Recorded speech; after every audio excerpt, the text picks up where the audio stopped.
Na michezo mwenzangu kwa jina naitwa Alfa Mtonga Midfield Kisheti. Tupo na mdau wa michezo, mwana michezo mwenzetu.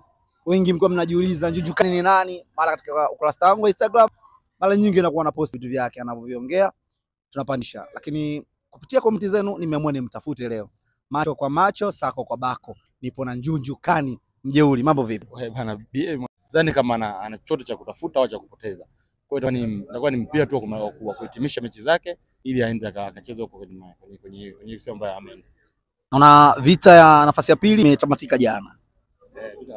Imetamatika jana. Tumeshafahamu kwanza na pili mpaka watatu. Azam hajahakikisha kwamba nafasi tatu nafasi yake. Kwa kwenye 1 na 2 hapo ndo tujajua naye atakaye 1 na 2. Lakini sijui uone tuende 25 ndo taamua 1 na 2. Ndio maana hiyo itakuwa ni big match sana. Ni mechi kubwa sana. Sana yani kwa kweli. Sidhani kama mimi toka zaliwa chokana na mechi kubwa kama hiyo. Ambayo mechi mwisho ndio inafanya nani anachukua ndoo. Kwa hiyo mechi ya 25 ndio mechi kubwa sana. Ongea sana kwa mama kwanza kwa kuona hicho kitu kwa kweli. Maana tulikuwa tuna hali fana sintofahamu. Na huyu achezi, mara huyu anataka kucheza, mara huyu hivi na hivi. Kwa hiyo sote tusubiri